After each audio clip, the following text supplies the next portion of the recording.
Well, check it out, y'all. We got what you need. We're all living in apartments, condos, vans.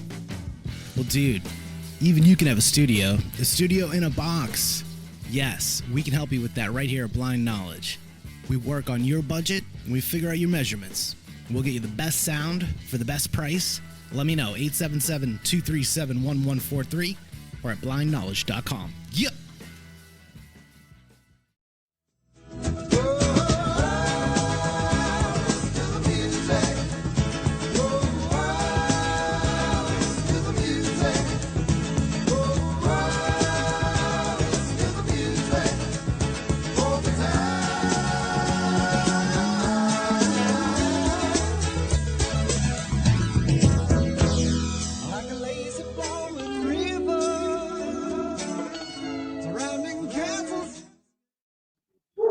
Welcome back, everyone. Welcome to Maniacal Music Musings, the greatest show on earth, or so we like to think.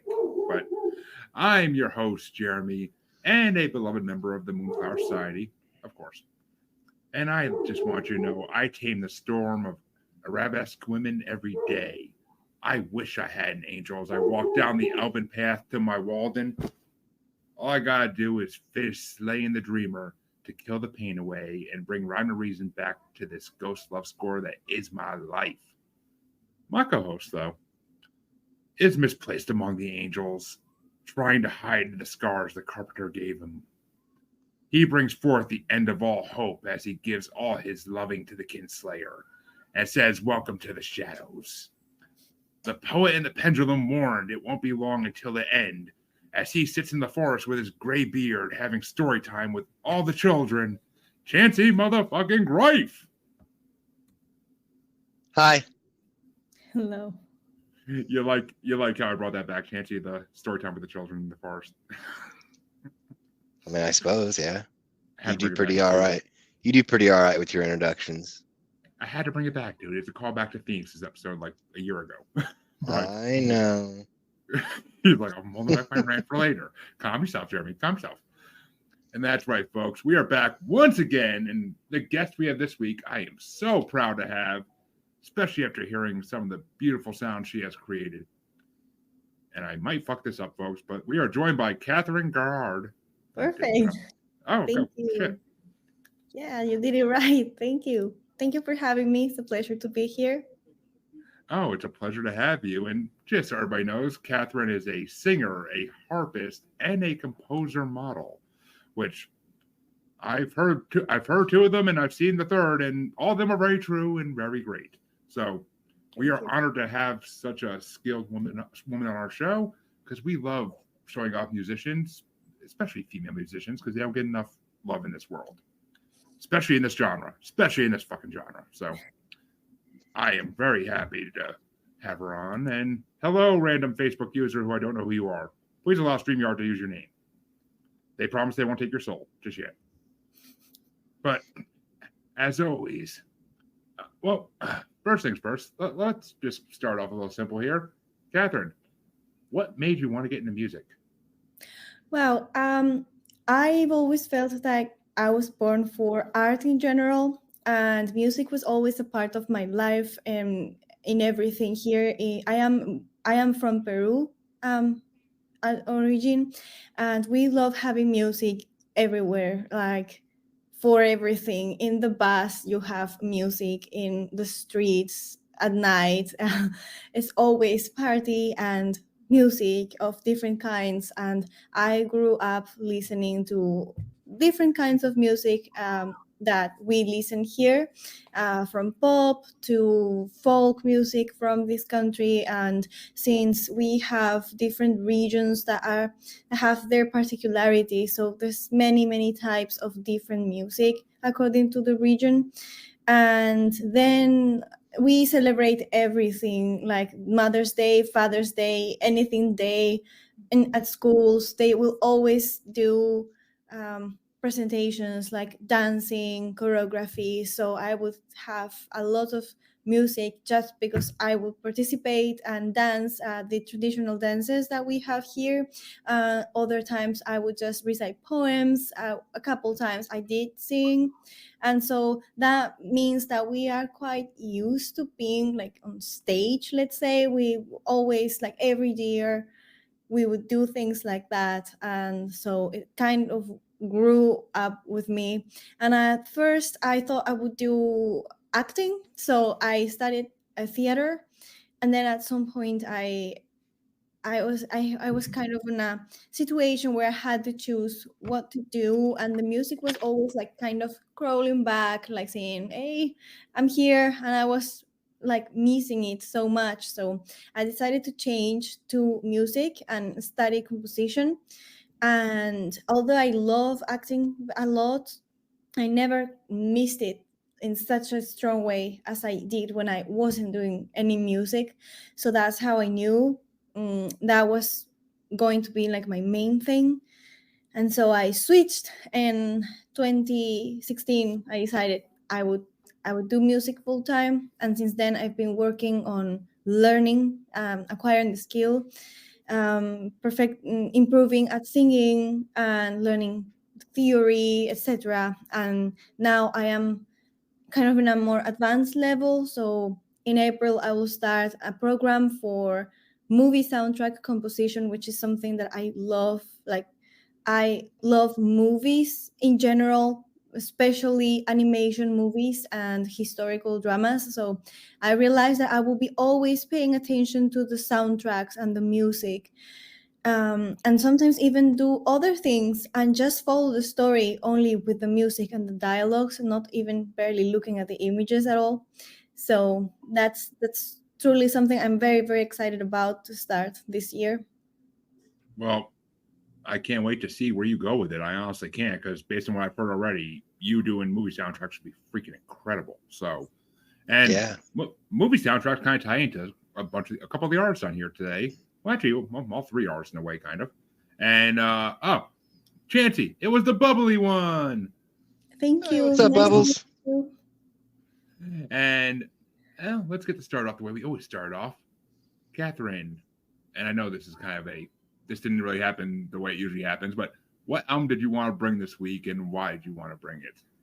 Okay, so to me it was difficult to choose like an album, because I'm more used to actually listen to in single songs, like individual songs. Like I have this thing where when I find a song that I love, I can spend months and months just listening to that song before I feel like going to explore anything else that artist has done for some reason. So it was difficult for me to choose an album. I think the only band that I really listened to everything they did from beginning to end was Rainbow.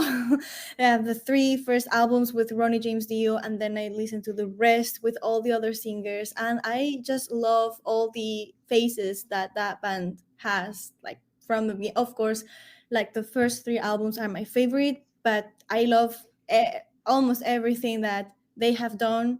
So that's the only band that I really was like, I listened to all I could find of them.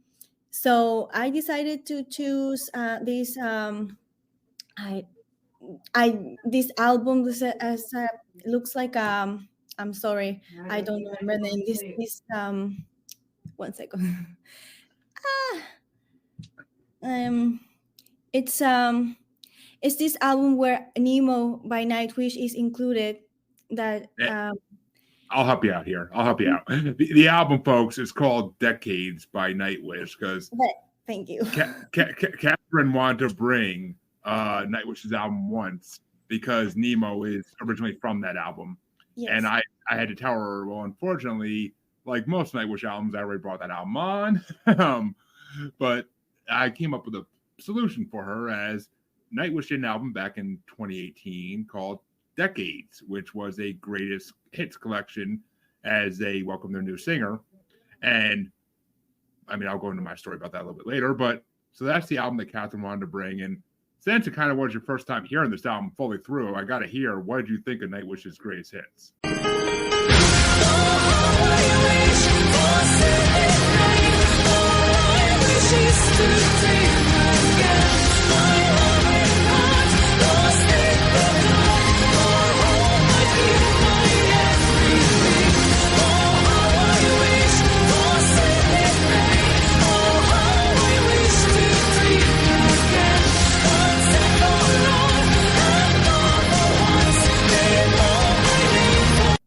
Well, so when I was in school, like I think that was 2012.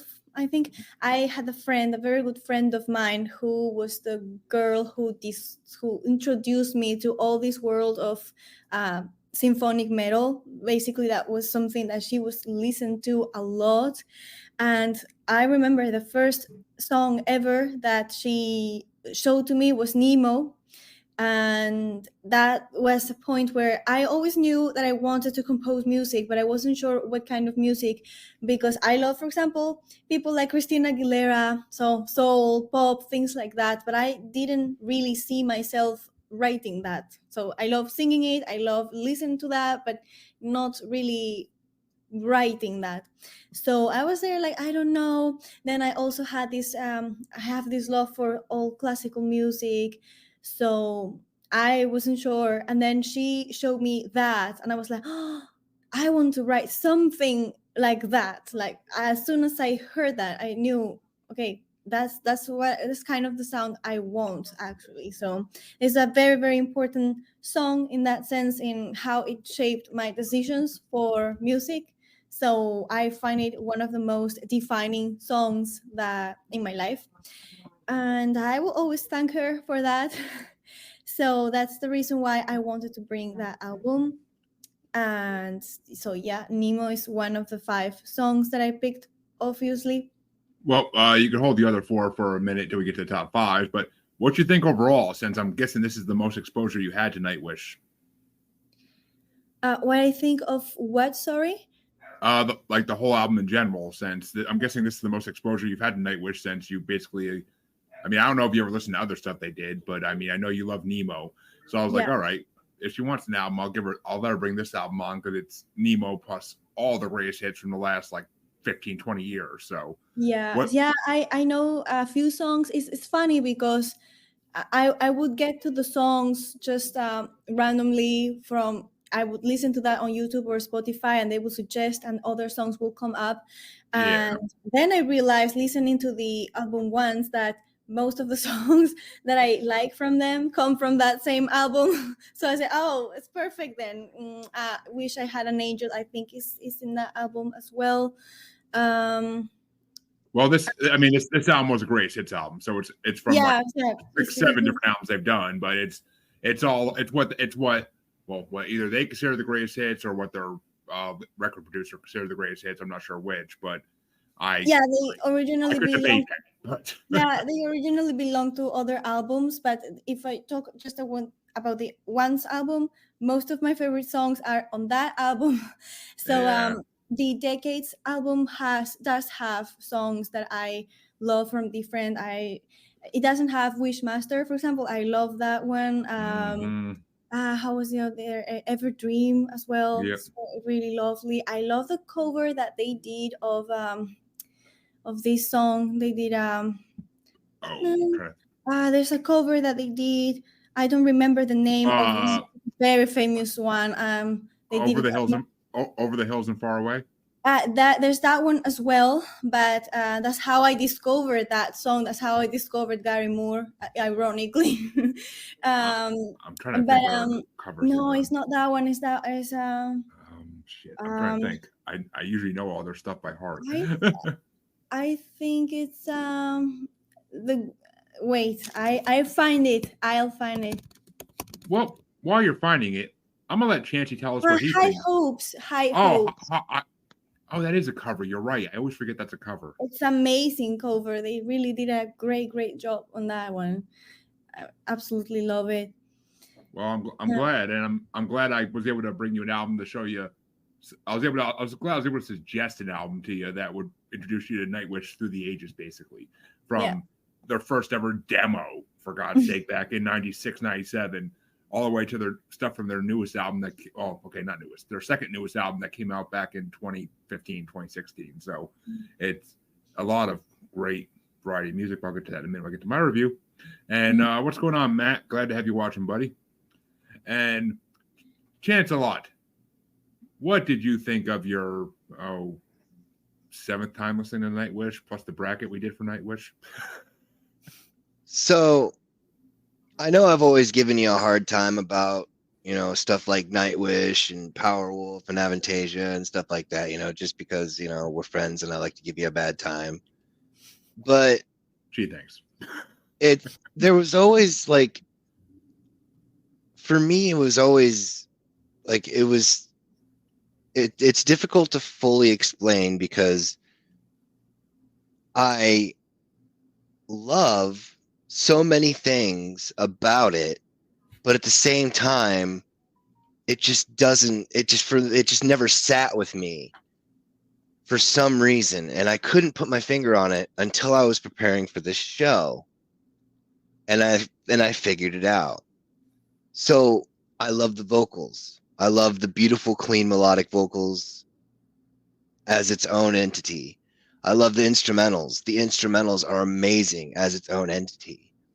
But like put together for me, as it is with most symphonic metal, it feels slightly out of place in certain respects, like with like those in general. And it's not even a matter of like, oh, I don't like this. It's because, like I said, I love all the independent parts, but put together, for me, I've definitely, over the course of the past like 36 hours, learned how to appreciate it more.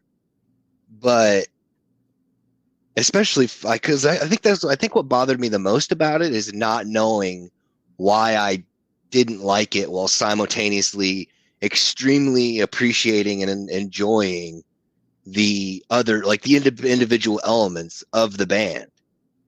And once I got past that, it was like, oh, okay. So then I was able to just like, I'd had to listen to stuff multiple times so I could pay attention to the vocals, pay attention to the instruments.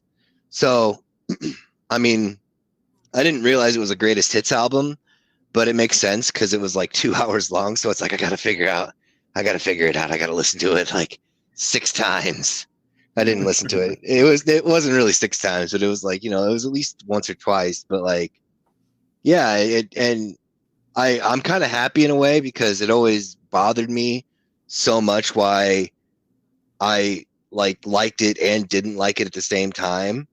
But at least I now understand why it was what bothered me so much about it. As far as that, it wasn't the band itself. It was just the fact that I hated the conflict of liking something and not liking something simultaneously.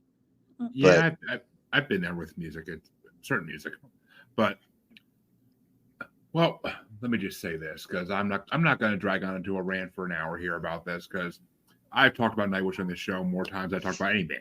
So let me just say this album that I suggested that she brings, and she couldn't bring the one she wanted to bring. This album I have the physical copy of this album. It's probably the newest physical copy of a CD I own, because I went to the concert when they were touring for decades and to see Nightwish for the first time live. And they handed out this CD as you're walking in the door. And to hear all, I know, right? And like pretty much everybody hanging out the CDs looks exactly the same, because Finnish people have a very similar look to them. So they all look like they could have been twins. But it was just, that was funny. And then, I mean, the concert was just, oh my God. It's still in my top 3 concerts of all time. Definitely. It was an amazing concert. There's not even a mosh pit or anything. I mean, you think there would be. There's jumping around. There's people crowd surfing and all that. But there's giant beach balls getting knocked around. But there's no mosh pit, because that's just not the vibe Nightwish brings to concerts. You don't do that to Nightwish. It's more of a celebration of life than a let's fuck shit up like type of thing. Like it's a celebration of life almost. And when they start the show for this album, because there's no opening act for them. There's no fucking opening act. It's just them in all their glory. And when they started, they even say like, please put away your cell phones. You're going back in time tonight to a simpler time. There's no need for any electronics here. And they did the whole album in reverse from the beginning, from their demo all the way up to they ended it with the 21-minute song. And so, I mean, it was an amazing concert. Met a cool couple in the line outside in 30-degree weather that happened to have a joint on them and smoked it with me, which was awesome. But they're like in their 50s. I was just like saying to them, like, oh crap, I was talking to them about random stuff. I'm like, oh crap, I forgot to bring a joint or something to smoke before the show. And the wife taps the husband. She's like, oh yeah, you got that, don't you? He opens up his jacket, pulls out a fucking J. I'm like, oh, thank you. And like, they're like, you want to smoke? I'm like, let's do it. So literally spoken with like a 50-year-old couple I never met before in my life. It was a freaking awesome experience. They gave it to me when it was like halfway done. They're like, oh, we're good. You can have the rest. So I just like started smoking with everybody around me because I'm a nice guy. And it was just a fun show. And to finally see them live, and it was on St. Patrick's Day. Like, that's just awesome to me. It was on St. Patrick's Day. But to see them live was one of my life dreams come true. Literally one of my life dreams come true because I've been a Nightwish fan, as most of our listeners know, since like 2005-06. So I've been in with them for a long freaking time. And to see them live pretty much a decade after I got into them was huge. So I'm happy a Greatest Hits album by them got brought on because I will debate that this is the greatest hits any day of the week. I'll debate it because like you said, Wishmaster isn't on it. Beauty and the Beast isn't on it. Beauty of the Beast, or not Beauty of the Beast. Beauty of the Beast isn't on it. There are so many. I mean, if I'm gonna make a Greatest Hits album for them, it'd have to be like 5 CDs long. Like it really would. But it's just there's no narrowing it down at some points. But a box set, if you will. I mean, just put a box set of all their CDs in there. You're good. You're good. I mean, leave out the newest one, maybe. But I mean, you're good with the rest of them. So I mean, I'm rant over. I'm not gonna go any more into it, but the fact that you want to bring Nightwish literally made me jump up from my desk at work and like be like, fuck yes. And everybody's staring at me like, what? I'm like, and they all know my podcasters. I'm like, someone wanted to bring Nightwish on. It wasn't me. And they're all like, oh God, okay. Because they all know my affinity for Nightwish and my affinity for podcasting. So I've tried to recommend Nightwish to everybody at work and only a couple of them can get into it. But it's just one of those things. But I am so happy you brought it on because one, I know how much Chancy loves Nightwish, and two, because it's one of my favorite bands in the world. So, and yeah, and plus it allowed me to bring what I brought, which we'll get to in a bit. But what were your top 5 songs off the album you brought, Catherine? Okay, so I chose Elan, Nemo, Wish I Had an Angel, This Is the End of All Hope, and Sleeping Sun. Those are my top 5. Respect, because I mean, okay, well, I brought a lot more than 5. I didn't pull a Jeremy, Chancy. Don't worry, I didn't pull a Jeremy and bring the whole album because like, man, as much as I've learned to appreciate the band, I'm super glad you said that because there was a lot of songs on the album. that's part of the reason I didn't, because there was a lot of songs in the album and I didn't want to be here for an hour going through my top 22. But I mean, some of these I've heard so many times too, though, especially with because this is actually the first time I really listened to Nightwish for like over and over again since we did the bracket back in last March. Because I got so Nightwished out from listening to it for that bracket that I just kind of like was like, all right, take a step back from Nightwish for a little while and focus on other bands for a while. But I was really happy to dive back into them, and Decades is the perfect album to do that. And yes, this is a 2-disc album when you get it in physical form. Nice. It didn't do that in Spotify for some reason. It didn't split it on Spotify. I don't know why, but they just didn't. Well, because it's all digital, so they just have it doesn't consecutively. Matter. Spotify still usually has like disc 1, disc 2 for a lot of rock albums. I wonder if they do it for Smashing Pumpkins' Melancholy. Would have no fucking clue, dude. I'll give it a look sometime and figure it out, but it's irrelevant. Sorry. I mean, what's the album you brought last time that had like 3 CDs to it? Me? Or maybe it was you. Maybe it was a guess, but yeah, I was gonna say I don't think that was me, bud. Actually, Death, the Death album you brought on a couple episodes ago on Spotify. On Spotify, that's 2 discs. They separate 2 discs. Well, are you sure it's not? Is it like remastered? Well, no. Yeah. Disc 1's all the tracks, and disc 2 is all the alternate versions and the Yeah. demos and So yeah, it's essentially that. I mean, that's I'd actually prefer it that way for something like that, considering you get the actual track list on the one and then all the bonus features on the other one. I like that. That makes perfect sense. It does, because I also don't have to go out beyond this point if I'm listening to it for a show.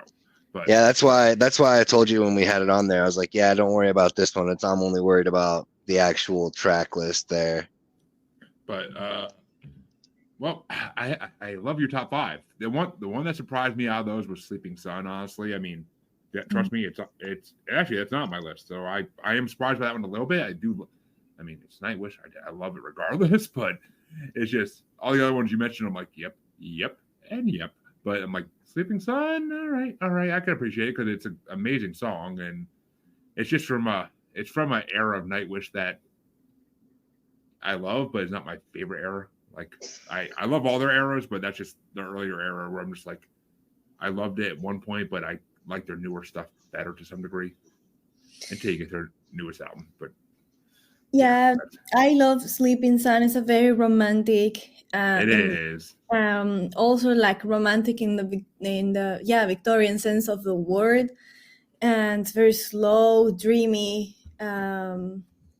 song. I always loved it since the first time I listened to it, and yeah, it's I love like metal ballads a lot.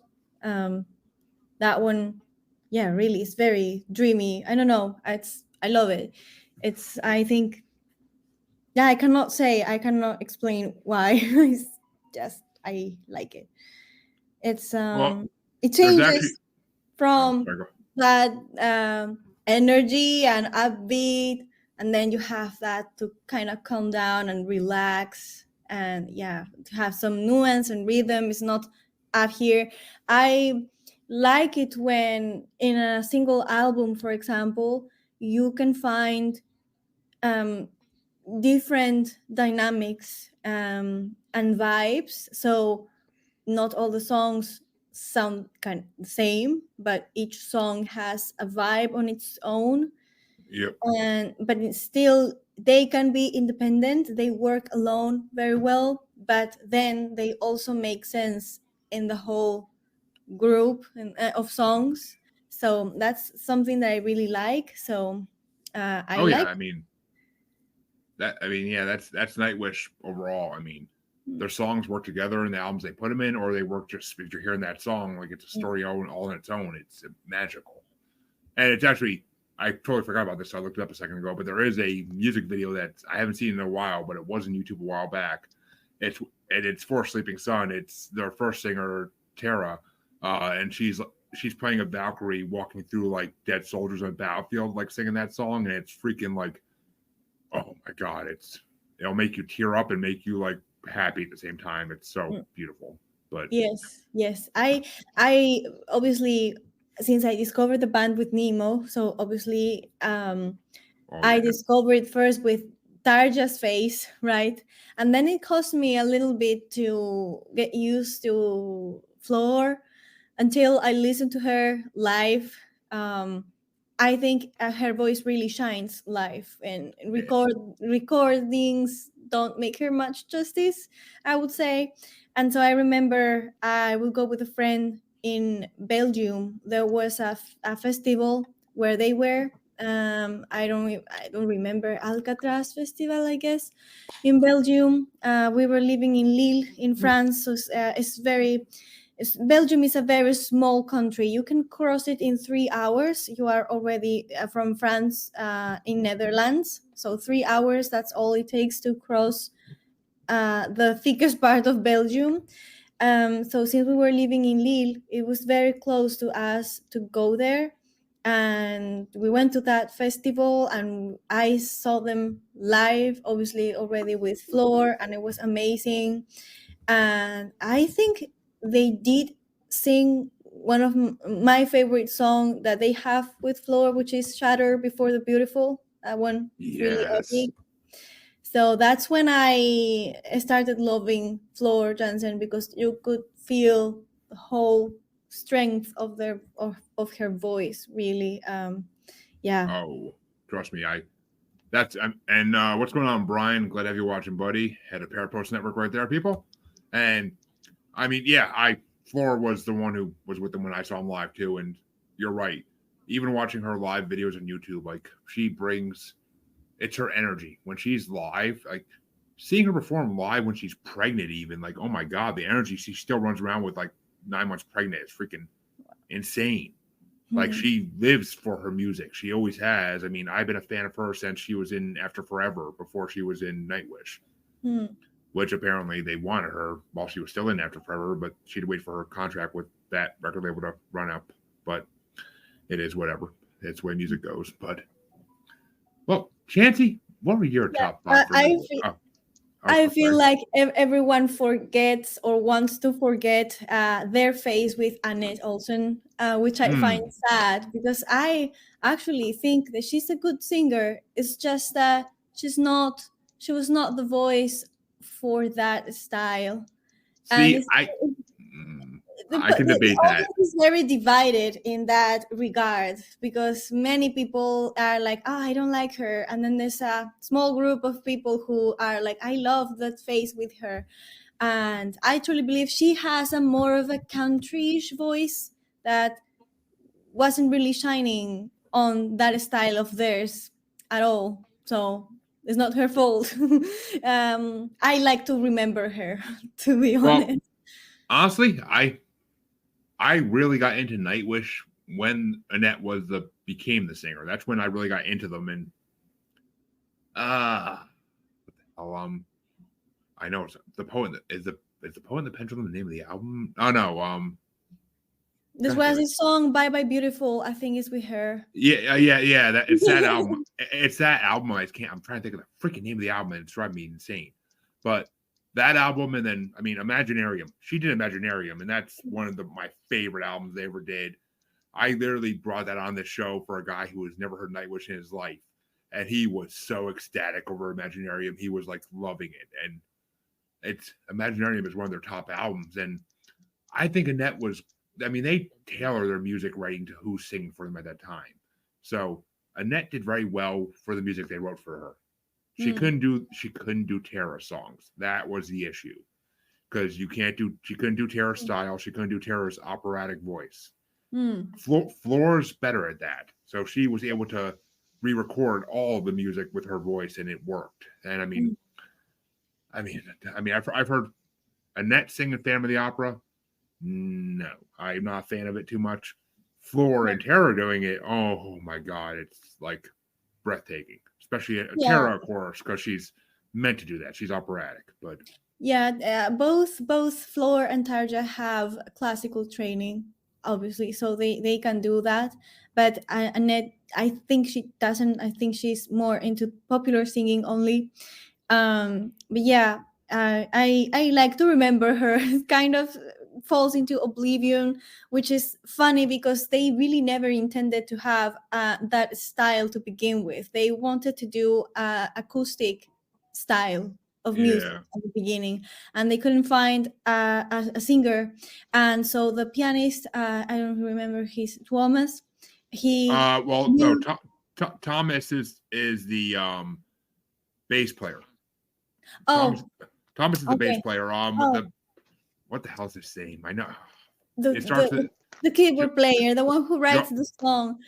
Joplin, I think his name is. I think his name is Joplin, but okay. Yeah, he knew Tarja they were from school or something, and he remembered that she was studying singing, but he didn't really know what type of singing. So he just called her, and they met together, and they started singing and doing things, and they were surprised, and they say she had such a powerful voice. The acoustic idea they had at first wasn't really fitting in, and so they needed a singer, so they just changed the whole concept of what they were doing, and they ended up kind of creating that, so which is interesting.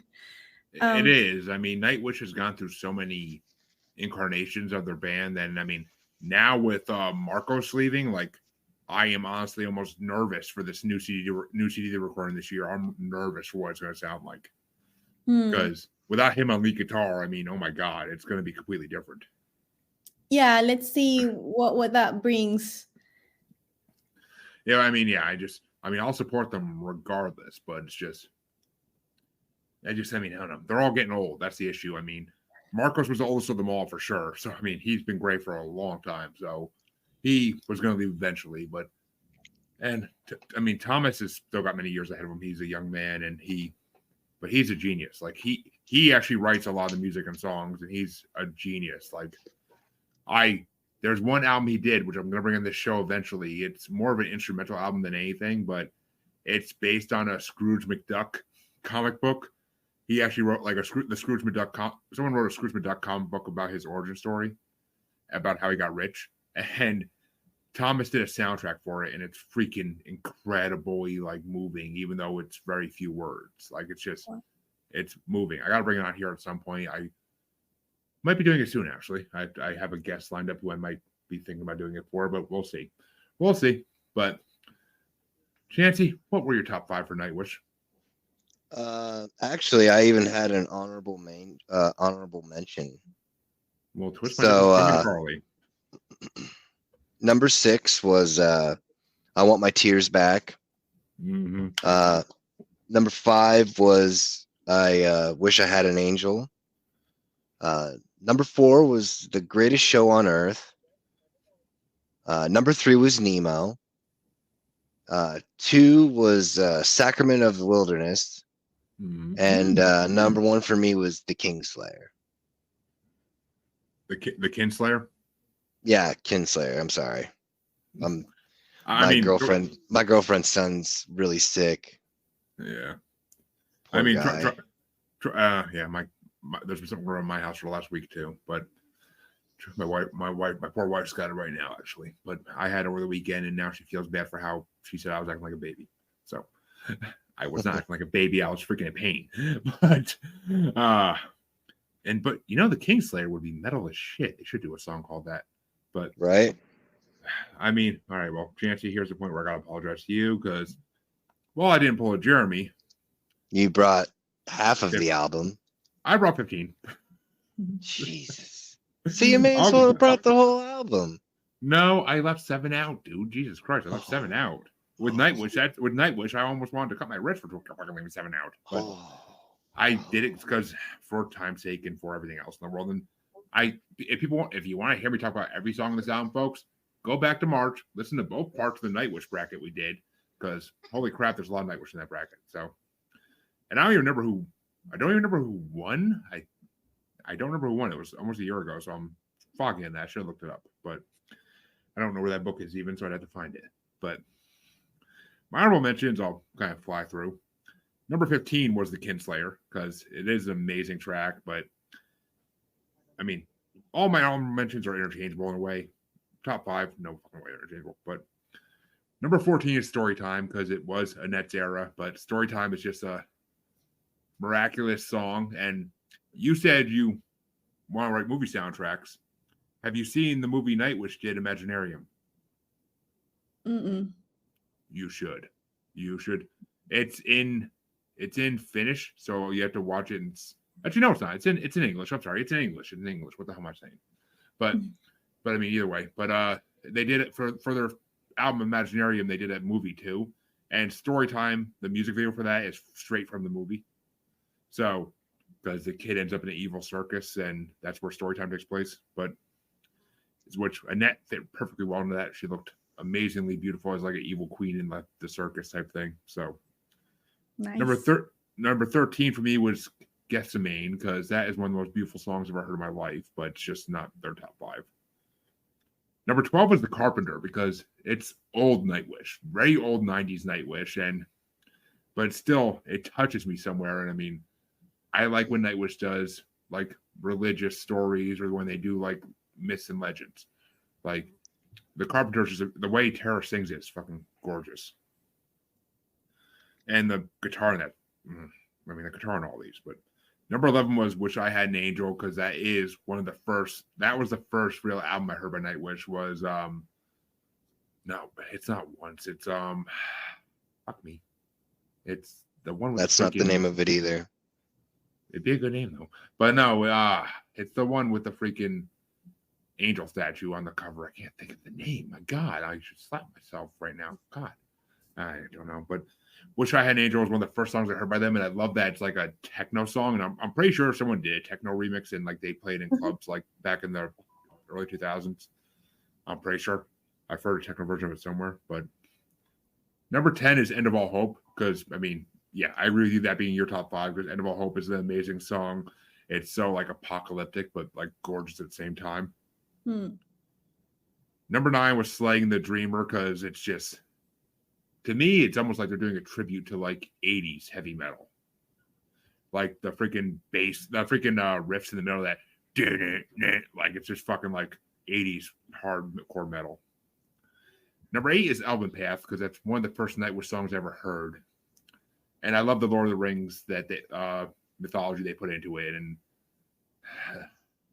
I mean, it's what got me into them. Like that's one of the main songs that got me into them. But Elven Path, because I downloaded Nightwish back on LimeWire back in like 05, 06 back in the day. And like that's where I discovered them. And Elven Path was one of the first songs I downloaded. And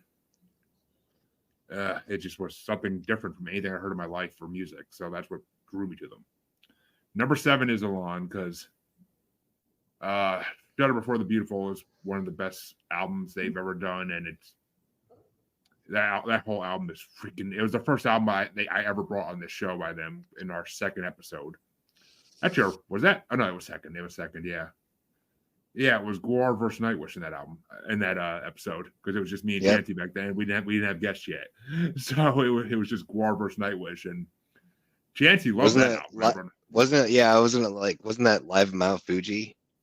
Yeah, it was Live from Mount Fuji. Yeah. Shudder Before the Beautiful. Yeah. Yeah. And I mean, Elan's a gorgeous song. I love the music video, how they all like, how each member of the band has like their own part of the music video with their music. And like, it really demonstrates how good they are separately. And it was the first album that Troy Donockley came on with his ukulele. And it's freaking, ever since they added that into the band, it's even better. Because that instrument, I never even heard of it for him, but that instrument is gorgeous. I wish I could play it, but from what I understand, it takes decades to master. And my last honorable mention is My Walden from the same album, because, like I said, that whole album is gorgeous, and My Walden is a gorgeous song. Now, like you said, there's a bunch of songs off that album that should have been the greatest hits, but I understand that's their newest album. They don't want to throw all those in the greatest hits. Like, I get that. My number 5. And a lot of these are the long songs, but number 5 was The Poet and the Pendulum, because that was the first album I ever heard by Nightwish. And The Poet and the Pendulum is a crazy long, beautiful song that goes through like 3 different acts, and the dragon roar in the middle of it is just freaking you get a kid who loves fantasy literature, and that just sells the heart right there. And number 4 was The Greatest Show on Earth, because I know Chancy, as soon as he saw this album, he was like, oh, I gotta listen to that 21 minutes long again. God damn it. but The Greatest Show on Earth is one of the best songs I've ever heard in my life. And if anybody tells me, like, recommend one song to me, that's usually the song I'll bring up, because it literally is. It speaks so much truth about life that we're lucky to be able to die, because there's so many great people that never got a chance to be born even. So it makes sense. Like, it's gorgeous. Number 3 was Nemo, because Nemo, from the beginning of Nightwish, attracted the hell out of me. And for the longest time, I thought it was about like Captain Nemo. Like, I thought they were like doing another like mythology type thing. But apparently I found out years later in Finnish, Nemo means nothing. Yeah, So, Nemo is it's a word that means nothing, no one. And to me, I associated with 20,000 Miles Under the Sea, the book by Jules Verne. And I love that writer. It's my favorite, my crush. I love him so much. I have read almost everything that he wrote, even the least known books that he has. Everybody thinks that his first book was 5 Weeks in Balloon, and that's indeed the first something that they call voyage extraordinaire, extraordinary trips, journeys, series that have to do with all the adventure books that have to do with some kind of trip, like 80 days around the Earth, uh, to the center of the Earth. I don't know the Yep. names in English, but everything that all those very successful books that everyone knows that have to do with the great journey that the main character takes, it's in within that series of extraordinary voyages, trips, journeys, I don't know.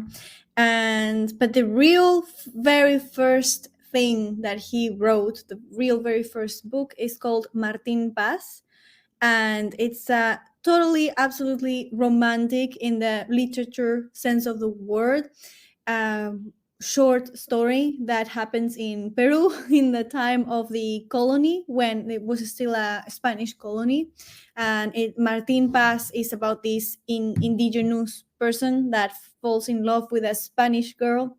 And yeah, that's the real first book of him. So coming back to Nemo, so to me, I always thought about this character, Captain Nemo, in 20,000 Miles Under the Sea, because it's really like this tragedy of this man who got completely out from society and created that submarine to kind of be away from society. And that's a very recurrent topic on Jules Verne and in Romanticism, is the idea of this single person that is misunderstood and therefore against the whole society and system as a group, and they are misunderstood, they kind of out of that, of their times, let's say. And yeah, so they are the outcast, sort of. And I do feel that they have this vibe with Nemo, like the outcast. Yeah. Means I'm alone. Well, You know, even in the video is oh how I wish for soothing rain, oh how I wish to dream again. So it's I don't know, it has something of it, of the loneliness thing in it. I mean, trust me, I 100% get it, because like I said, I thought it was originally about Captain Nemo from 20,000 Leagues Beneath the Sea, but I like once I realized that means no one, nothing. Like I was like, I'm not. So the song is literally saying I am nothing forevermore, and that's a whole nother level of depressing and sad, and also beautiful. Like so, it's like it means so much more when you hear that. And I'm with you. Once is one of my favorite albums by them as well. Like it's a the whole album is freaking amazing. My number 2 track though, and I mean I honestly thought Greatest Show on Earth was going to be my number 1, but it got pushed down by 3 other tracks really fast. And number 2 is I Want My Tears Back, because that is one of the most beautiful songs they've ever done. And I love anything with a Irish like beat to it and with a bagpipe in it. And I Want My Tears Back is just freaking gorgeous. Ever since I first heard that song when that album came out, I was just like, oh yes, because that's Imaginarium. And I mean, it's kind of a sequel to it's a prequel to Turn Loose the Mermaids. That's another song on that album that they did where, like it even says in Turn Loose the Mermaids, tell the mermaids I want my tears back. And like, so it all kind of blends together. Like that album is a lot of Imaginarium. The Imaginarium album is a lot of fantasy elements to it. So, and of course, my number 1, which is one of the most beautiful songs in the fucking world, if not the most beautiful, and will always be my number 1 Nightwish song in any album it's on, Ghost Love Score. Because seeing that live was just one of the most breathtaking moments of my life. Like the freaking chanting, the drums in that, song are freaking beyond belief. Just watching the drummer go nuts during like the mid of that song is just, oof. I mean, as someone who wanted to be a drummer myself, like that was just freaking breathtaking to see that. And Chancy's like, motherfucker, I talk about death when I talk about drumming. How the hell are you gonna talk about Nightwish? But still, it just Ghost Love Score is beautiful, and the freaking line in the middle when it switches tempos, time could never hold our love. Like that's just, to me, it's one of the best lines ever written. And Tara sings that song so beautifully. So is Floor. Annette, I don't know if I ever heard sing that song, so I can't say. But Floor did that song so beautifully. Not as good as Tara. You can't take Tara's songs and try to re-sing them and make them like her. You can't. It's not going to happen. She is her own element in the world. I love her solo stuff because of how good a singer she is. So, which if you haven't heard her solo stuff, that's something you should go check out. But yeah, I did check some of the music that she did after. I remember I Walk Alone. Ironically. I Walk Alone is a gorgeous song. Yeah. Yes. She has a timbre that's very unique, even within the opera. So she doesn't really sing. There's a difference between operistic and lyrical. She's more into the lyrical style when she sings, because really when you try to mix this type of voice with these heavy metal instrumentals, a truly operistic voice wouldn't fit at all, because it's really something, it's a technique designed for singing without a microphone, and it has to go over a classical orchestra that sounds a lot and you have to be heard. So it's very strong, a lot of chest resonance. So it is good for opera. And if you try to extrapolate that to another genre, it doesn't really work. So she obviously is an opera singer, but she lowers down a little bit and is more into a lyrical technique that's softer and that goes really well. And Flor does the same, but Tarja has a timbre that's very, very, very unique. Like you hear her and you know it's her. You recognize her. It's not generic, let's say. Flor isn't either, but Tarja is like special in that sense, in the timbre sense. I mean, I've seen her. Well, I've seen both of them in videos sing live, Phantom of the Opera, without a microphone, and they can both nail the operatic ones without a microphone and hit the full high notes in the Phantom of the Opera song. Like oh my God, the new version Flor did with I never know his name, but he did it with yeah. Like, I know you mean. Amazing, and he's a great, amazing singer as well. He did a cover of how's the name? Hello, darkness, my old friend. Sorry, I forgot the name of that one. Sound of Silence. Yeah, Sound of Silence. Yeah, that. I love that song. Simon and Garfunkel. Yeah. I first heard the Disturbed version, but oh my goodness, I love the original version that they did. It's so pure, so beautiful. And then their producer put electric guitars and drums on it, and they hated it, and I did as well. It's like, no, all the magic of the song, of the depth of that song, it was just perfect with just them and the guitar, the acoustic guitar. I don't know, I love it. I mean, don't get me wrong. Well, we spent 52 minutes talking about Nightwish, much to Chancy's chagrin. But sorry, not sorry, Chancy. Sorry, I'm not sorry. But Chancy, why don't we go with the album you wanted to bring next? Just so we can have a little break between the similar bands. Well, oddly enough, my album that I brought this week was a result of somebody actually finding me for the world's most uneventful scavenger hunt. And you can tell that they've watched a few of the episodes because they know that I'm not exactly like a super fan of the artist in question. So they kind of gave me a little bit of a haha gotcha. But the joke was on them because there was at least 3 or 4 of the songs, 3 of them specifically, that are actually some of them that I quite enjoy. And that is the American release, which is also interesting because they have an American release and an international release, which have 2 separate track lists. And it is the Beatles album Meet the Beatles, otherwise known as With the Beatles, with the alternate track listings. 1, 2, 3, 4.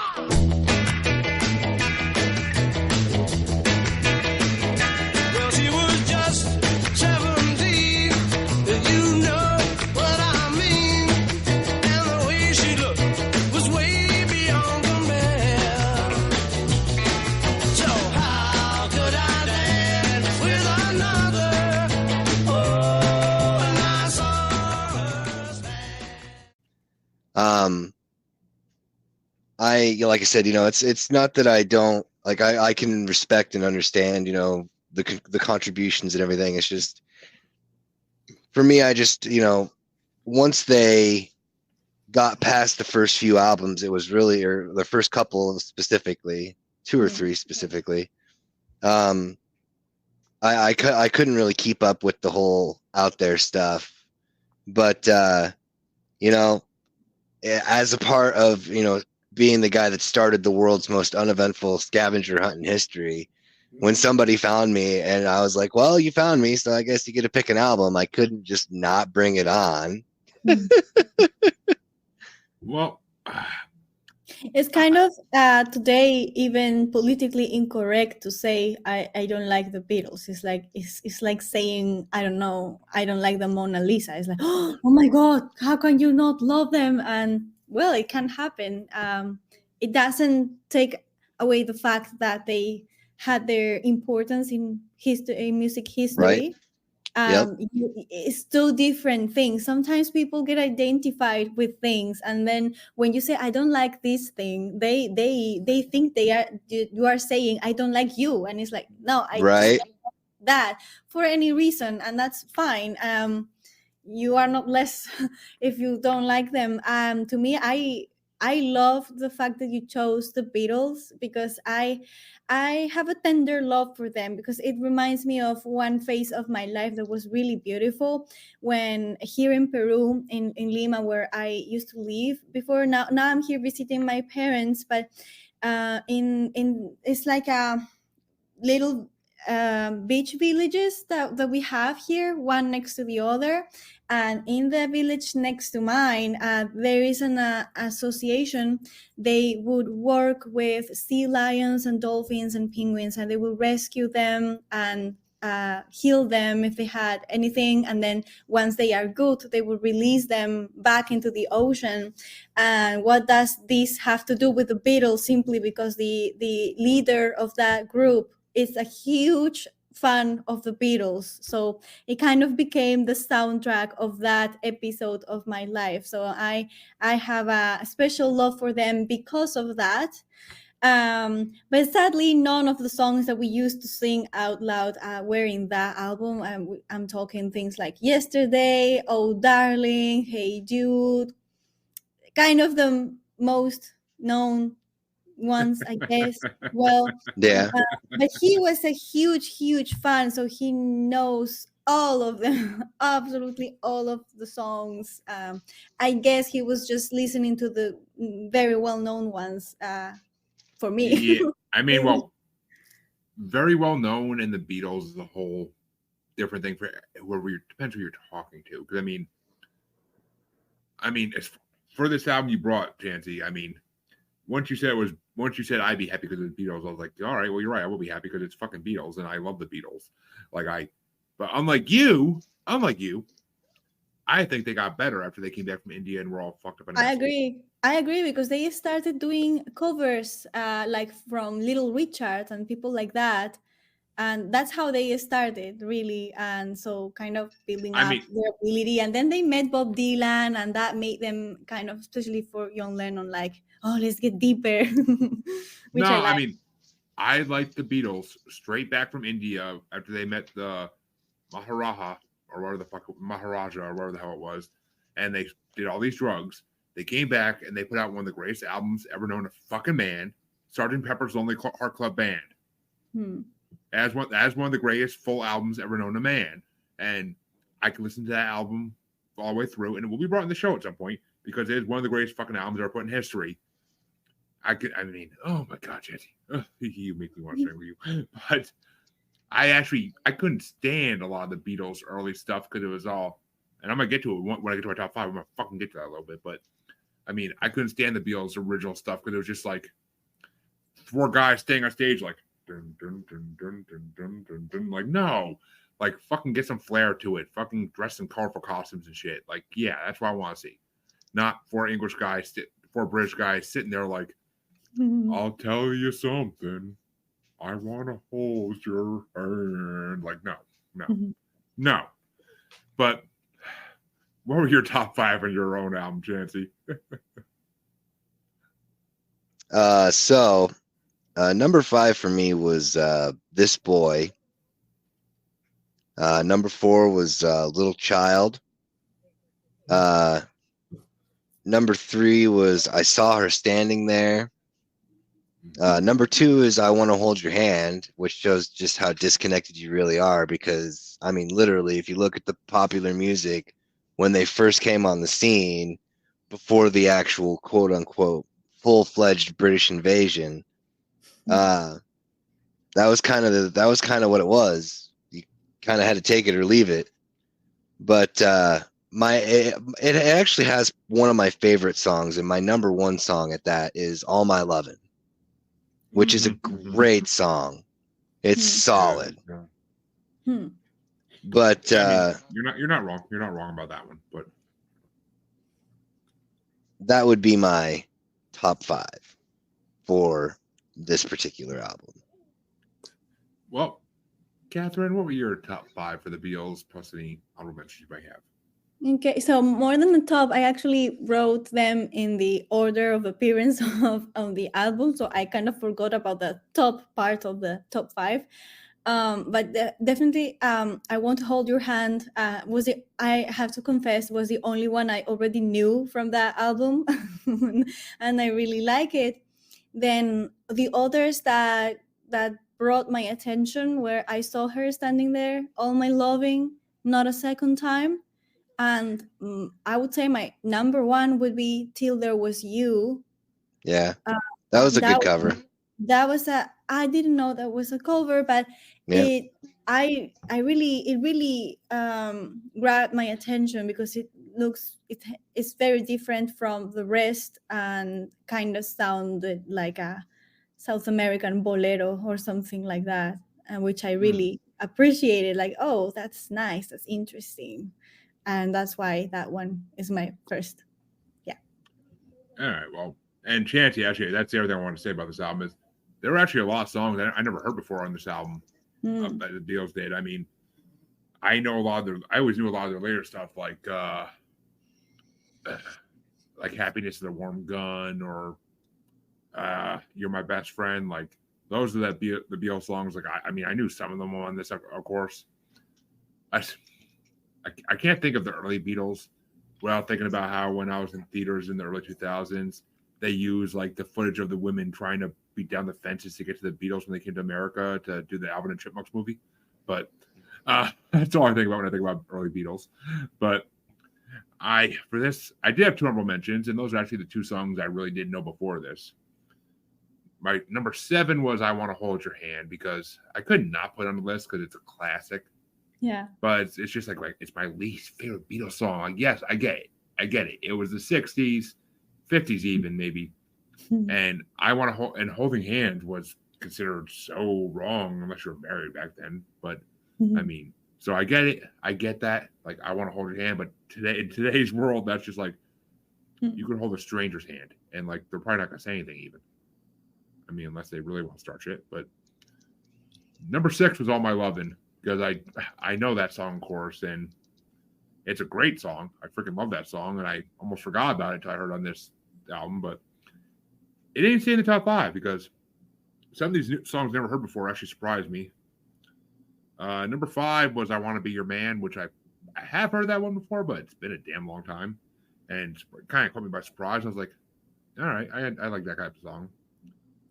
Number 4 is All I've Got to Do, because I don't think I've heard that before, and it was a really good song. Like, I love Beatles songs because like a minute and a half, 2 minutes, and you're done. It's not like, I mean, I love Nightwish, but it's not no 21-minute song. I mean, don't get me wrong. Number 3 was Little Child, because the harmonica in that song really pulled me in. I love a good harmonica when it's in a song correctly, and Little Child had a nice little harmonica riff through the whole thing, so I enjoyed that. Number 2 was It Won't Be Long, because I never heard that one either, and the guitar riff throughout that whole song was freaking incredible. Especially like in between the chorus when he would do that little like little chord, it was just freaking perfect. I love that song. And number 1 was I Saw Her Standing There, because another song I completely forgot existed even. until I heard it on this album, and I was like, oh, okay. I mean, I know later Beatles and I know early Beatles. I mean, kind of from across the universe, kind of cemented a lot of Beatles songs in my head because it's one of the best movies ever. And I believe it's coming out in the evening at the movie soon. But Across the Universe is an amazing movie, and that's what cemented a lot of the Beatles songs in my head. But I also, in my intro to music theory class I took in college, we did a huge section on the Beatles. So I had to listen to a lot of Beatles for that class, and that's where I fell in love with Sgt. Pepper's Lonely Hearts Club Band, because the professor, that was his favorite album too. So he kind of like stuck on that one a lot. But so, I mean, overall, when you told me that a listener picked an album for you because they found you, I was so scared it was going to be some like new modern age pop crap shit. Like, if hey, man. I swear to God, if you brought a Taylor Swift album on, I'd be like, motherfucker. If it happens, I gotta do it. I mean, I can't exactly. I respect it. If they find you in the void, then you gotta do what they tell you. But it's only right. I mean, I would say, folks, you can get nude from him too, but then I don't want his girl to beat the crap out of him. So yeah, that's how you end up on a episode like Snapped. On America's, that's how you end up on freaking America's Most Wanted. But they still haven't found Chancy Grife. He has been on the back of a milk carton for 25 days, and they still haven't been able to locate the body. But well, I guess with that, we had our little Beatles interlude. Yeah, the intermission. And I still think about, whenever I think about the Beatles too, I always think about the Tiny Toons episode where like, look, it's the Beatles, and it was like literally like 4 like bugs playing like instruments. I mean, the Beatles are all over pop culture, and it's freaking hilarious. I love it. They've been around forever, and I mean, freaking Paul McCartney still has it. He still has it going on. So, yeah. I mean, Ringo Starr, he has it going on as much as he ever did. But I had to bring, of course, you see, the guest wants to bring Nightwish, which took me for a bit of a strife there, because that's one of my favorite bands. I'm like, shit, I'd never been challenged like this. If they want to bring Nightwish, what else am I going to rely on to go against a great band like that? And I'm like, well, if I can't bring my favorite symphonic metal band on, I'll bring my second favorite symphonic metal band on. So, of course, Avantasia has been on this show many times before. We will be doing a bracket of them eventually. But I'm like, you know what? I brought on Ghost Lights. I brought on... Why the hell did that leave my head? Fuck me. Ghost Lights. Gotta be quicker than that. Moonglow. I brought on Moonglow. There you go. So I'm like, you know what? I gotta bring on Avantasia's newest album, A Paranormal Evening with the Moonflower Society.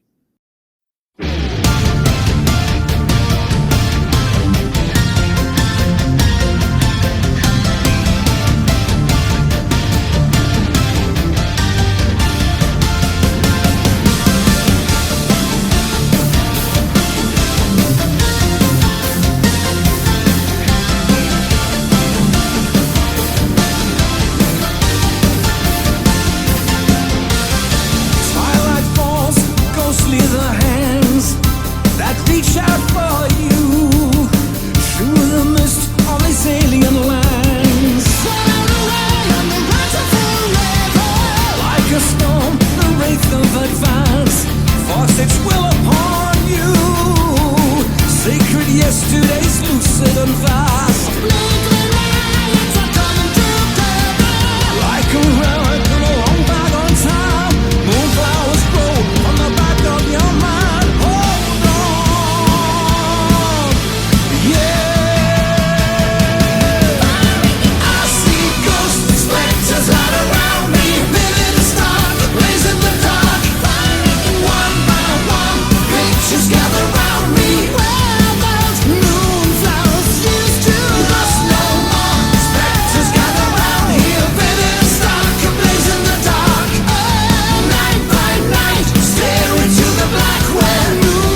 magical times, a cabinet of curiosities. It's the third part in their current trilogy they just finished up. I'm dying to hear the beginning of the next trilogy they do. And for those who don't know, what haven't heard me say before, Avantasia is Tobias Sammet's of Ed Guy's brainchild. And he started off as just like a one-off, do an album, done with it side project. And the reaction and reception to his album was so freaking incredible that he had to continue it for what's been 20 plus years now. So Avantasia is right up there with Nightwish for me when it comes to symphonic metal. And they did an Avantasia versus Arion thing. I want to see Avantasia and Nightwish work together more. I want to see like both bands just collide and do one super album. Like that would be my dream. I'm manifesting it out there, Galaxy. Do it. Make them do it. I mean, and actually they might be working towards that, honestly, because Floor was on 2 of the freaking songs in this album. So, and she was on a song in the last album too, and pretty sure Marcos was on a song a couple albums back. But so I mean, it's just maybe they are working towards it slowly. I don't know, but I had to bring this album because I wanted to finish off the trilogy. It was either this or I was gonna bring their second album ever and finish off the 2-disc set that was the first albums they put out ever. But I'm like, you know what? I've been dying to bring this album on for many reasons. I'll get into some of them in my top 5, but I love Avantasia, and I'm like, you know what?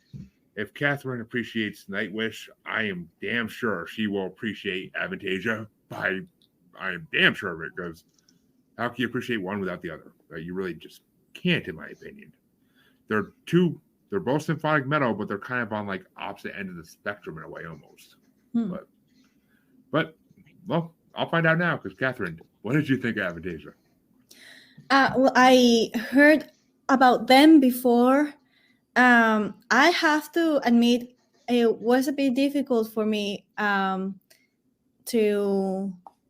like it's not that I don't appreciate them. It was I don't feel like it's much my style, to be honest, but it kind of reminds me, it has some glam element to it. Well, it's German hair metal more than like that. That's what's been described as to me before, and I can see that, because I mean, Tobias was from Ed Guy, which was a 90s hair metal band from Germany. So yeah, it feels like that. There are songs that I like in that album. Do you want me to go through the top 5 right now? First I gotta get Chancy's review, unfortunately, and I gotta tell him stop being a smug, put that smug smile back in your face, bastard. But what did you think of this newest entrant of Avantasia in the muser world, Chancy? Is it a good conclusion to the newest trilogy they did? I mean, sure. No, it's like I was saying before we started, it's kind of a similar element. Like, I respect a lot of the, like, especially the instrumental craftsmanship. Like, it's solid. The instruments are solid. But for me, like, symphonic metal's like trying to put your left shoe on the right foot. It's I've just done that. Yeah, I know. You can get it on there, but it just don't quite feel right. But you know, like, I'm not gonna give you too bad of a time, because, you know, Well, I've done it enough, and, you know, try and be Chancy, nice. The other question I have for you is, did you deep dive on who some of the features were in this one? I noticed Floor on a few of them. I didn't really get much of a chance to do any deep diving on the rest. No, I'm not. No, I did not. Did you not see the name Jorn on like 3 tracks? I did, yeah. And I mean, who the fuck doesn't love Jorn when it comes to heavy metal? Because Jorn is a heavy metal namesake, for God's sake. I mean, he does cover of every other heavy metal person because he's such a good artist. Like, he is. I thought it looked familiar for some reason, because I know you've talked about him. I mean, I'm honestly not even a huge Jorn fan compared to some people, but like, I respect the man because bands want him to cover them because he does such a good job with it. So I mean, I 100% respect the man, but I'm not a huge fan of his. I mean, there's a couple others I'm trying to get to my songs, but which actually, okay, I guess it's that time.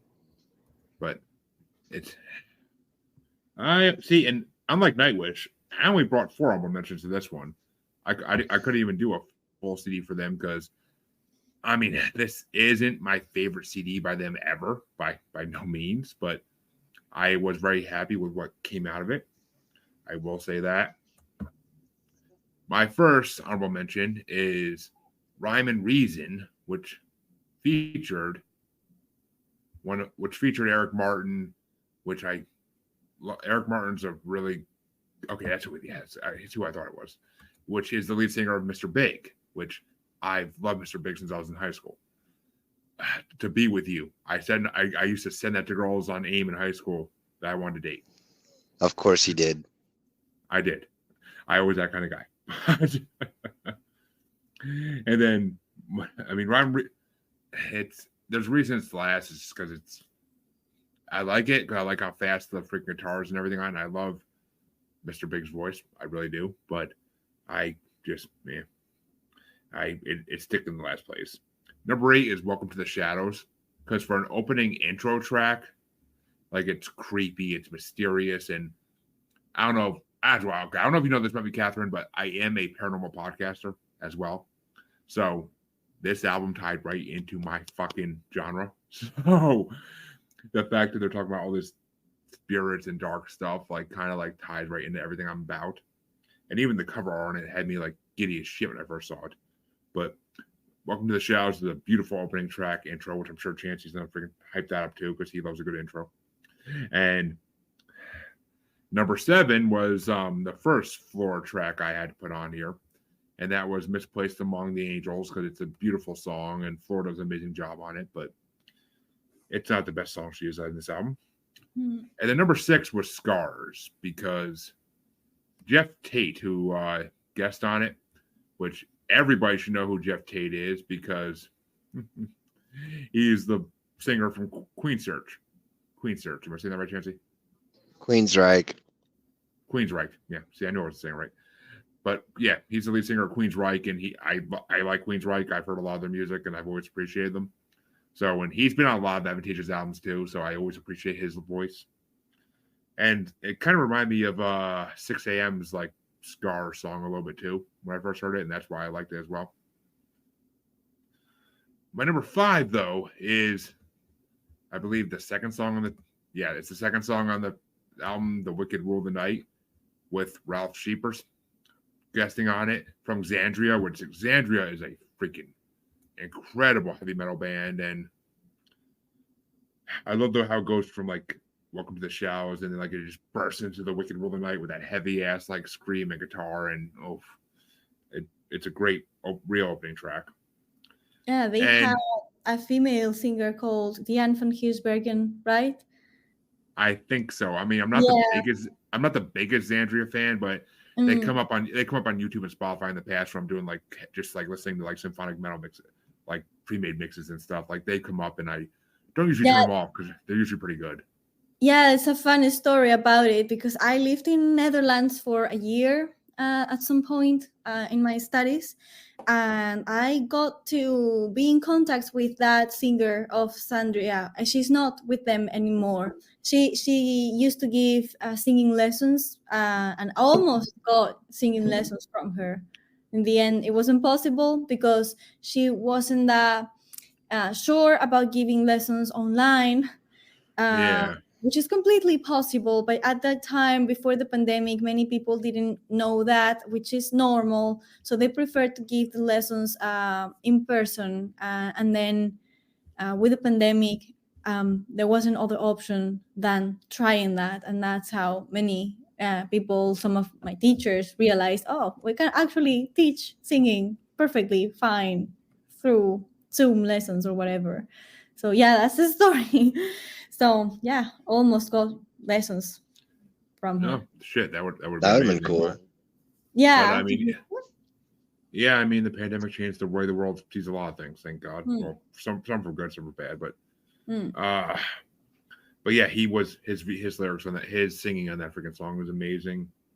My number 4 was the other Floor Jansen track on this, and that was "Kill the Pain Away," because I love the freaking chorus in that song. You gotta kill the pain away. Like it's just like her and Tobias together, like they sound like they're meant to sing together. That's why I wish he would do his like guest on a Nightwish song. But and number 3 was it's a very Avantasia song. It really is, and it kind of goes with one of my favorite songs from their first album in this trilogy. Of course, that's my well, my number three was "I Tame the Storm," and what the fuck's the name of the song the first time? I can't fucking think of it. Well, literally the song on the first album in the trilogy, I used to that became another song I would send to girls, because it would, but like a more advanced one. Oh, let the storm descend upon you. That was the song from Ghost Lights, the first album in this trilogy. That I feel like this song's a sequel to it. I feel like "I Tame the Storm" is a sequel to that, because you let the storm descend upon you, and now you're taming it. So, I always said, "Let the storm descend upon you" was like, I would send to a girl and be like, when I was like, well, way past college, and I'd be like, all right, if you can understand this song, we can date. And I guess it kind of like goes from that to marriage is "Tame the Storm," because my wife tamed me. So, yay. And plus, "I Tame the Storm" is a freaking beautiful song, and it's Jorn. Anything Jorn's on, I can listen to, because he is such an amazing singer. I've heard him in mixes before. I really got to do a deep dive on him. I really do, because I've heard so many things about him in my life, and then the few things I've heard him on have always sounded beautiful. And then number 2, and I honestly thought this would be number 1 for me on this album, because it is the theme song for Paranormal New Normal for the last year or so, since this album came out. And that is the Moonflower Society, which features Bob Catley, who has been with Avantasia a lot over the years, but he also does a lot of his own heavy metal stuff as well. That's the name of his band, is Bob Catley. So he's done a lot of heavy metal stuff too that I've heard over the years. It's amazing. And then my number 1. I mean, I can't choose a number 1 song from a Avantasia album without it being the longest song on the fucking album, because that's just the way Tobias writes these long, melodic, great songs is just beautiful. And he doesn't do them as often as he used to. I mean, if you listen to his first 2 albums, like they're all like 6, 7 to 10 minute songs. So, but he doesn't do it as often as he used to. But Arabesque is my number 1 song, because it's just such a beautiful, the way it goes through the different acts of it is just gorgeous.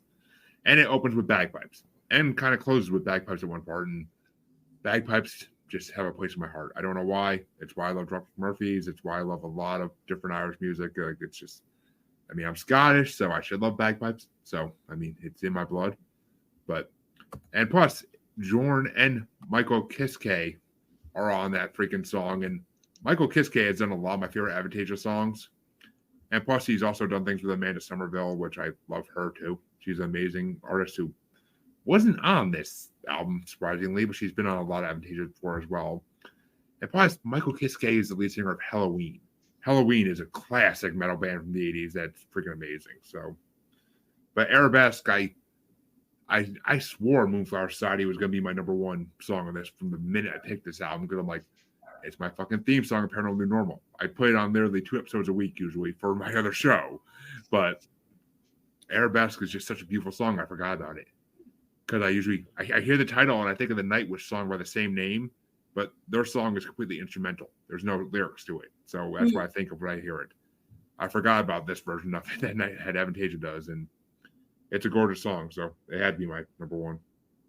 But now I'm dying to hear your top 5, Catherine. I really am. Because, I mean, I know it didn't really blend with you too much, but, I mean, if you go back and listen to some of Avantasia's first albums, I think you'd like them more, honestly. Yes, I for sure will. So my top is actually I have a 1 honorable mention. Nice. The Moonflower Society. That would be my honorable mention. Then Number 5 will be The Wicked Rule the Night. Then Kill the Pain Away, kind of. It felt like a combination, like it remind me a little bit of Judas Priest at some point, and some Iron Maiden as well. I had the feeling. And then Well, actually, it's funny you say that though, because I mean, well, actually, that one's Floor. So I mean, but Tobias looked up to all those freaking bands back in the day, like when he was first starting at Guy. He loved Iron Maiden, so I know that for a fact. Yeah, because of the high notes that they do, that the guy does, it really reminds me a lot of Judas Priest singer in his best songs. And Tom Ripper Owens has been on Avantasia before as like a guest. So, I mean, yeah, so Judas Priest has played a part in, I mean, same as Scorpions have, same as Alice Cooper has. Like, they've all been on Avantasia songs in the past. Oh, nice. That explains. And then I would say I Tamed the Storm. I like it. Sounds kind of motivational even. At least I took it that way. Like, the title, I Tamed the Storm, is very like, I in control of anything that happens, and Rhyme and Reason as well. And my first one is also Arabesque. I really like that one. I like because it stands out from the rest of the songs, and is longer, has a development. It uses some scales that are not used very often. I think, if I'm not mistaken, it's the Hungarian scale that they use. It sounds different.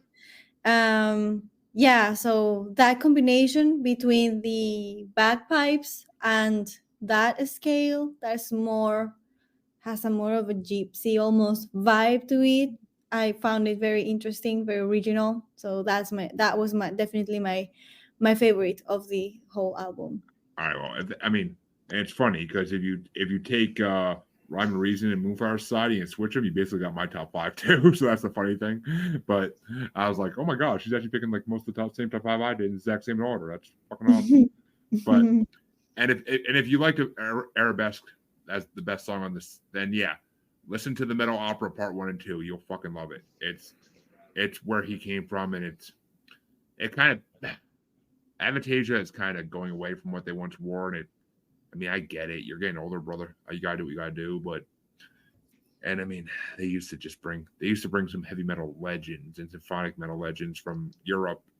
They started off by bringing like European legends on, but then they started bringing like the American legends on, like Alice Cooper, or I forget his name, but the lead singer of the Scorpions. He did a song with them, and that song is freaking incredible. Do you know it, Chancy? Or I can't think of it. I don't know what the lead singer of the Scorpions' name is, but I thought that the Scorpions was a German band. Oh, yes. They are a German band. I was like, American legends. What are we talking about the Scorpions for? They kind of became Americanized in the 80s a little bit. I mean, they did. You gotta admit, because they had a lot of success in the US, I guess, but yeah. Oh, as soon as Rock Me Like a Hurricane. Yeah, as soon as that came out, it was like, forget about it. I can't freaking find the song he's on now, even. But I love their 2000s version with the German Symphonic Orchestra. It's amazing. What the hell's his name? Klaus Meine. That's it. Klaus Meine. Yeah, he's in I forget the name of the song, but it's a creepy song, and his voice plays very well into it. But I'm actually surprised. I mean, this isn't their best album. Trust me. If there's other albums by Avantasia I could have brought on that didn't already bring on, I would have. But my choices are getting limited with Avantasia and Nightwish now, and I have to choose carefully. But Chancy, I mean, I almost actually brought Within Temptation, because I was like, I wonder if Within Temptation would fit with Nightwish better than Avantasia. Yeah. And I'm like, no, it wouldn't. I mean, I love Sharon Del, but I'm like, yeah, Avantasia. But Chancy, what were your top 5 for Avantasia? So number 5 for me was Kill the Pain Away. And Number 4 was the Moonflower Society. Number 3 was Rhyme and Reason. Number 2 was Scars. And number 1 was also Arabesque for me as well. We had a 3-way tie. So unanimous verdict, the best song of the album. Right? Well, I mean, it really is. I mean, I honestly forgot about it because I haven't listened to the CD fully all the way through in like a minute. Like I a lot of the songs in the CD, honestly, if they come up in my like songs mix, I usually kind of skip over them, hoping to hear like something of the Ghost Lights album, because the first album in this trilogy, Ghost Lights, is by far my favorite Avantasia album of all time. It was the first Avantasia album I brought on this show, I'm pretty sure. So it's I think that's right. It came out. It was Amanda's episode. I remember that, but she was one of our first non-bastards related guests. But I mean, it came out right around the same time as Shudder Before the Beautiful came out from Nightwish. They came out like the same year, I think. And it's just funny because my favorite album from both bands came out in the same year. I was amazed, and they haven't been beaten yet, really. So it's just. And Shudder Before the Beautiful is not the name of the fucking album either. I can't think of the name of the album.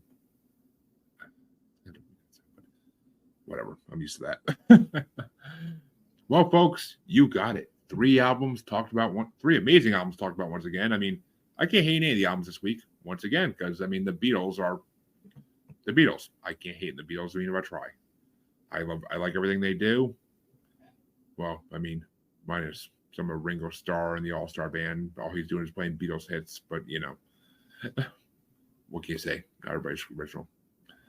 But we want to thank Catherine for coming on the show, and it's been a pleasure having you, and I've been looking forward to this episode for a while. And yes, folks, that song you heard open up the show, that's one of Catherine's, just so you know. I haven't decided which one, as of recording this, I haven't decided which one just yet. I'm been tossing it back and forth in my head for a couple days now, and I got to give it a little more of a listen and decide before I edit the episode, but that'll be later this week anyway, so no worries. And where can they find you? Where can they find your music and everything you do, Catherine? Yeah, so I'm as Catherine Gairard everywhere. So it's spelled CATHERINE, and then my last name is GAIRARD. And you type that on Google, and it's my YouTube is written that way. My Twitter, my Facebook, Instagram, TikTok, all the same. And my music is on Spotify as Cath Gairard, and on YouTube as well with the video clips. 3 of them I drew myself, which was quite an adventure. So yeah, mainly YouTube and Spotify for the music. Oh, you create those videos too? Yeah, 3 of them. The first one, Guerra, Odio y Dolor, that one I didn't do, but it's very expensive to have those animations done. And then I was quite sad that the other songs wouldn't have an animation. So I was just browsing on YouTube like, universe, can you give me a solution? And I found a tutorial on how to do animations on Procreate, which is an iPad app that if it's anyone that likes drawing, they might know that app is amazing, but it's intended for small gifts and things very simple. And somehow I said, I am having an animation from this, and I created 3 full video clips from that app. I still, to this day, I just know how to draw, but I don't know how to do 2D animation. I don't know what possessed me that day. I just was determined to have animation on all of my songs, and then I made it happen somehow. So that's a result. Well, one, the reason I was surprised by that is because the animation on those is gorgeous. Thank you. It's like watching a great anime. Like that's how beautiful it looks. And 2, that's metal as shit to have animation in your video. I mean, Iron Maiden's been doing that since the get-go. So I 100% love it. Thank you very much. And of course, all your links and stuff will be in the description for the podcast for the listeners. So no worries there. Thank And you. we'd love to have you back on someday as well. Just do another episode. Absolutely. At some point. Absolutely. Yes, for sure. But Sir Chance-a-Lot, where can they find you once you emerge from the void every full moon? Well, the world's most uneventful scavenger hunt is underway once again. If you can find me, then you'll have the opportunity for me to bring an album on if I haven't already brought it before. This is my actual first name on Facebook. If you can find me, then you win nothing. On Instagram and TikTok, it is the Red Eye Roundtable. And on X, it is Red Eye Table. And, on this glorious podcast here. And the Abyss, mostly the Abyss. That's my hang spot, really. You and Cthulhu, dude. You're like just brothers in arms. We out there in tight. the abyss. Yeah, we tight. Do you just sit on his back like Cartman and like scratch his back and make him all happy? No, we play cards, but he cheats though. You got to keep an eye on him. Well, he's the Dark Lord of the Abyss. I can imagine he would. But you can, of course, find both your musers on Facebook as Uncensored, Unapologetic, and Untamed Podcast Collective YouTube Facebook group. You can find us on XX Baby in the Gram as @Juggalo Bastard. You can find us on TikTok as @Juggalo Bastard Podcast. And you can find us on YouTube as Maniacal Music Musings, where you can see our old episodes, or you can see us streaming live on Facebook as Parapost Network, a great home for all vodcasts and podcasts of all types. And until next time, we'll be back next Tuesday with another great guest, but we will also be back this Saturday night with Rolling Stones Bracket, Part 4. Come see the madness and the chaos continue as we break down Rolling Stones' top 500 songs, and Jesus Christ, this one's going to be another 3-hour one. I can already freaking see it, so be prepared. It's going to be a late night. And then we'll be back the following Saturday with an episode where I believe we're doing all comedy stand-up albums. So that's going to be a fun one as well. But till next time, we'll thank Catherine one more time for coming on because she has been an amazing guest and it's been fun having her. Thank you for having me.